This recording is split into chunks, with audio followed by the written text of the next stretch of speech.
Hey, what's up guys? Hope you are doing great. Recently, POCO has launched their new budget performance smartphone with very aggressive pricing, which is nothing but POCO M5. In this video, let's unbox and see my quick impression on the device. As usual, let's not waste the time, we'll directly jump into the video. First, let's unbox the phone. This is the media kit box of POCO M5. It's a big yellow box with a leather texture and the POCO logo on the top. Let's open the box. Inside we can see the welcome card. Next we have a retail box which you usually get when you are buying the phone. On the top we have model name POCO M5, back, spec and features are mentioned. Let's cut the seal and open the box. Top there is a small box. Inside you will get SIM ejector tool, user manual and TPU gel case. Let's take out the phone and remove it from the cover. Let's remove the back sticker and turn on the phone. On bottom we have 22.5 watts charging brick and Type-C charging cable. First let's talk about the design. The phone comes with full plastic body design with leathery texture on the back. To resemble this only, the media kit box is also on leather.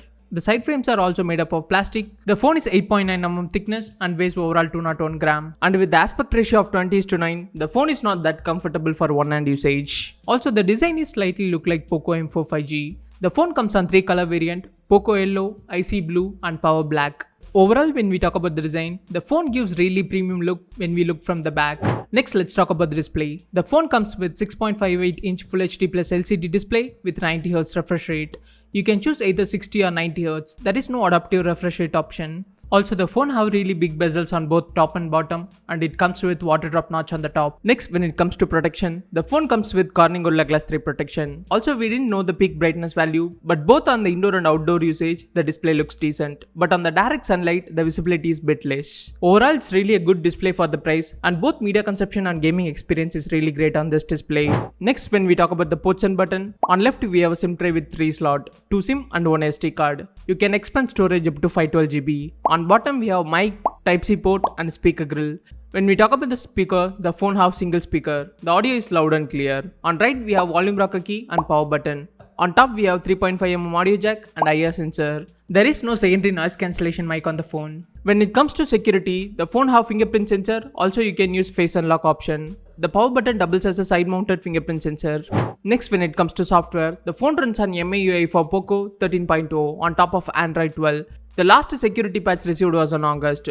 There is few bloatware on the device, but you can easily uninstall it.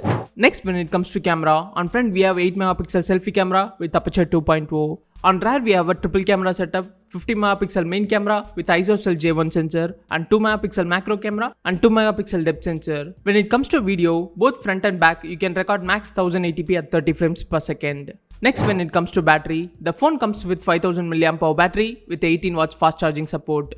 But on the box you will get 22.5 watts charger. During our testing, on a normal usage, we got almost 1.5 days of battery life. Next, when it comes to performance, the phone comes with MediaTek Helio G99 processor and it has a touch sampling rate of 240Hz. This is not the first phone we are seeing MediaTek Helio G99. We already seen this on Infinix Note 12 Pro. The chip performs really great on both day-to-day tasks and heavy multitasking. It's really a powerful processor. You can definitely do some good gaming on this device. With Helio G99 along with 90Hz refresh rate, the phone feels really fast and smooth. Next, when it comes to RAM and storage, the phone comes with LPDDR4X RAM and USF 2.2 storage. And the phone have 2 variant, 464 and 6128GB. Also you have extended RAM option, you can extend up to 2GB. Next, when it comes to price, the 464GB is priced for 12,499 and 6128GB is priced for 14,499. But on the Big Billion Day sale, on a special card discount, you can get 464GB for 10,999 and you can get 6128GBs for 12,999. To conclude it, if you are someone who is looking for best budget gaming device and you are not worrying about the 5G, then POCO M5 would be a really great option for you. That's it for today. Hope you'll find today's video useful for you. See you on the next video. Until then, this is Karthik signing off. Please do like, share and subscribe to our channel.